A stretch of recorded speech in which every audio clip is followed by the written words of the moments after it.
Video आरंभ करने पूर्वर सबू पिला गोटे कथा कहवाई चाहूँगी। यही किसी सप्ताह हम मु भगवद गीतार भिडियो गुड़ा छाड़ुची व्यू बहुत कम आसुची। पिला माने भावुन जे अनिल भाई कौन खाली गीता को देखिकी तार गद्य विभागटा को पढ़ी दौरान आम से शुणिकी कौन बुझू।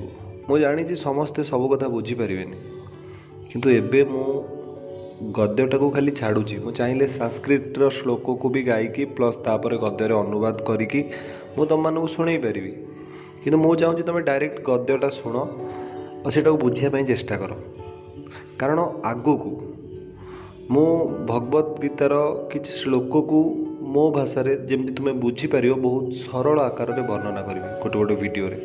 तो से मुझे वीडियो गुड़ा छाड़ुची तुम देख धैर्य हरा हुअनि। जदि किसी बुझीपार बुझापी चेष्टा कर जदि एबे समय नहीं भगवद गीता को शुणापी ताले समय बाहर करिकी शुण।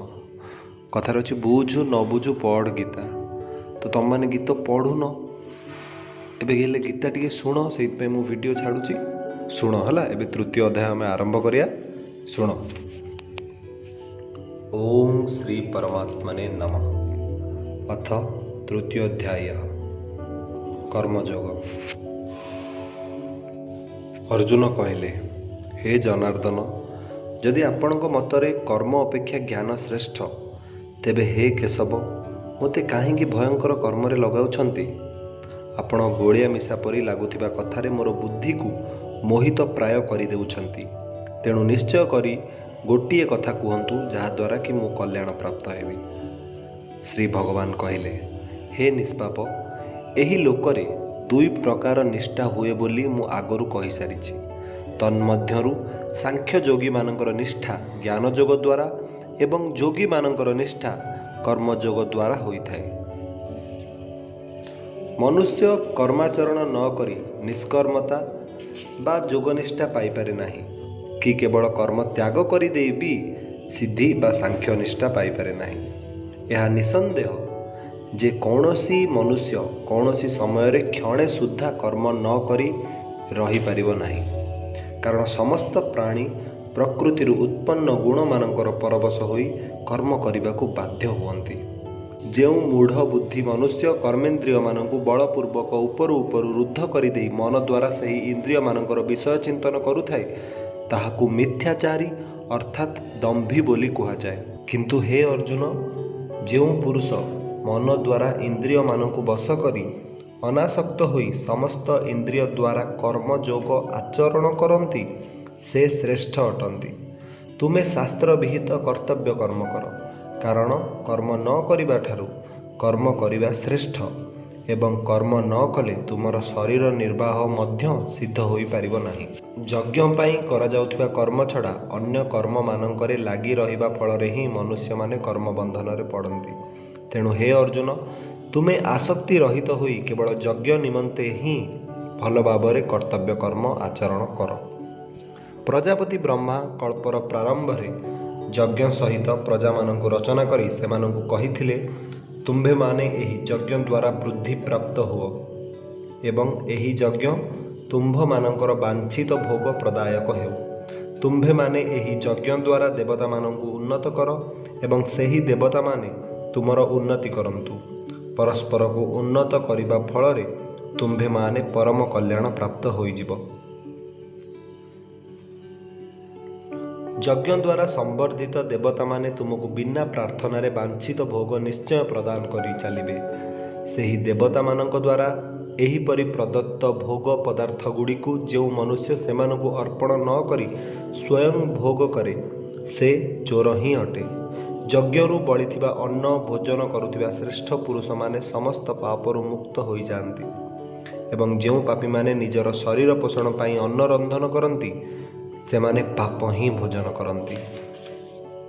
समस्त प्राणी अन्नरू उत्पन्न हुअन्ति। अन्नर उत्पत्ति वृष्टिरू हुए वृष्टि यज्ञरू उत्पन्न हुए एवं यज्ञ विहित कर्मरू उत्पन्न हुए।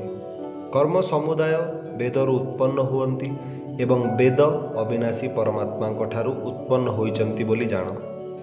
तेणु सिद्ध है जे सर्वव्यापी परम अक्षर परमात्मा सदा सर्वदा यज्ञ रे प्रतिष्ठित।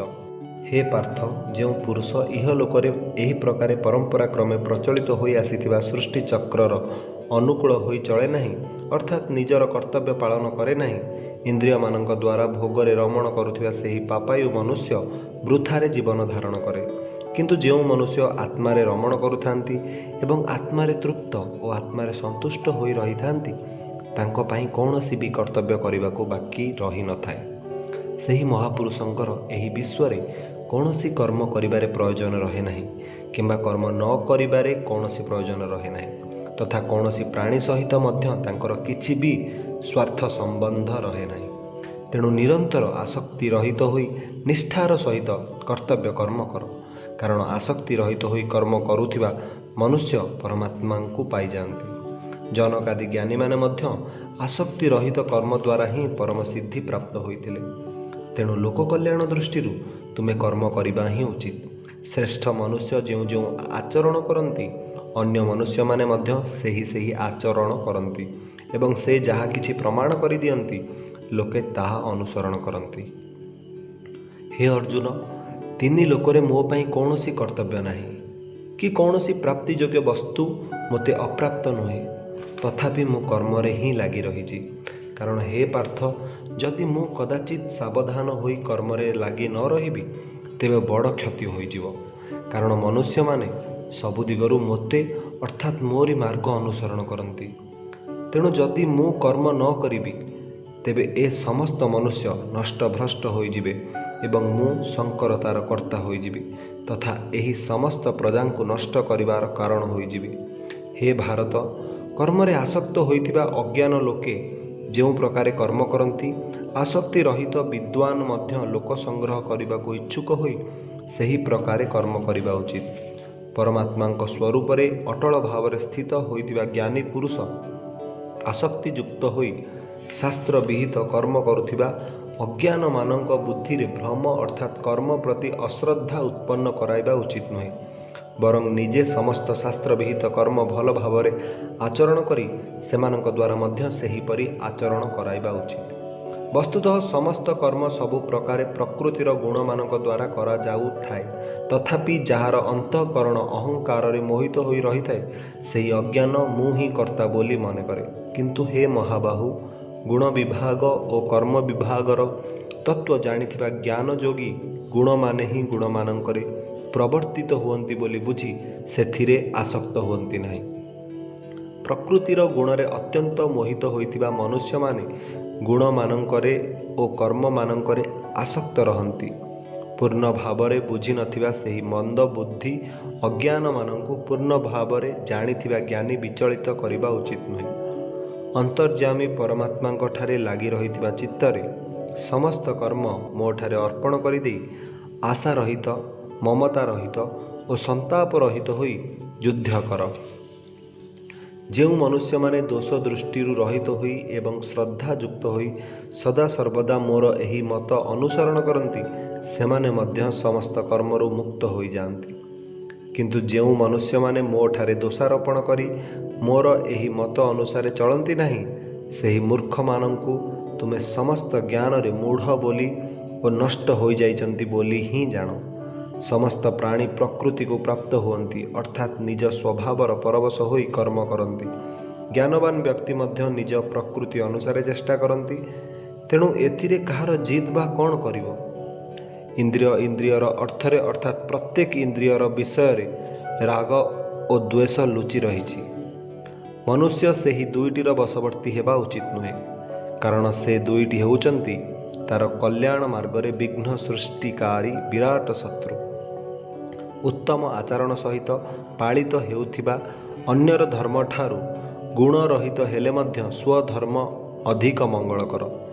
ନିଜ ଧର୍ମରେ ମରିବା ମଧ୍ୟ କଲ୍ୟାଣକର, କିନ୍ତୁ ଅନ୍ୟର ଧର୍ମ ଭୟାବହ। ଅର୍ଜୁନ କହିଲେ, ହେ କୃଷ୍ଣ, ପୁଣି ଏହି ମନୁଷ୍ୟ ସ୍ୱୟଂ ଇଚ୍ଛା ନ କଲେ ମଧ୍ୟ ବଳପୂର୍ବକ ଲଗାଇବା ପରି କାହା ଦ୍ୱାରା ପ୍ରେରିତ ହୋଇ ପାପ ଆଚରଣ କରେ? ଶ୍ରୀ ଭଗବାନ କହିଲେ, ରଜୋଗୁଣରୁ ଉତ୍ପନ୍ନ ଏହି କାମ ହିଁ କ୍ରୋଧ ଅଟେ। ଯେତେ ଭୋଗ କଲେ ବି ଏହି କାମ ତୃପ୍ତ ହୁଏ ନାହିଁ। ଏ ବଡ଼ ପାପୀ। ଏ ବିଷୟରେ ଏହି କାମକୁ ହିଁ ତୁମେ ଶତ୍ରୁ ବୋଲି ଜାଣ। ଅଗ୍ନି ଯେପରି ଧୂଆଁରେ ଆବୃତ ହୋଇଥାଏ दर्पण जेपरि धूଳି द्वारा आवृत होइଥାଏ तथा गर्भ जेपरि जरायु द्वारा आवृत होई रहिଥାଏ, ଏହି ଜ୍ଞାନ ସେହିपରି କାମ ଦ୍ୱାରା आवृत ହୋଇ ରହିଥାଏ। ଏବଂ हे अर्जुन, ज्ञानी मानकर नित्य शत्रु तथा अग्नि परि केबे तृप्त हेउनथिबा ଏହି काम द्वारा मनुष्यर ज्ञान आवृत होई रहिछि। इंद्रियगण मन और बुद्धि एमानंकु कामर वासस्थान बोली कुहाଯାଏ।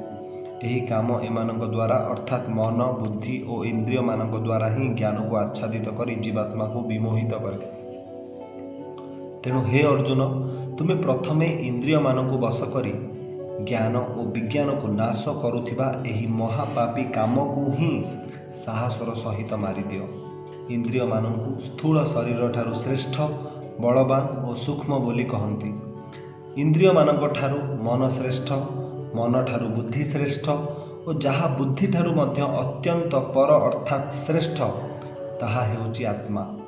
एहीपरि भावरे आत्मा को बुद्धि ठारू पर अर्थात सूक्ष्म बलवान और अत्यंत श्रेष्ठ बोली जानी एवं बुद्धि द्वारा मन को वश करी हे महाबाहु, तुमे एही काम रूपी दुर्जय शत्रु को मारी दियो। ओम तस्सदिति श्रीमद्भगवद्गीतासु ब्रह्म विद्यायां योगशास्त्रे श्रीकृष्णार्जुन संवादे कर्मयोग नाम तृतीय अध्यायः।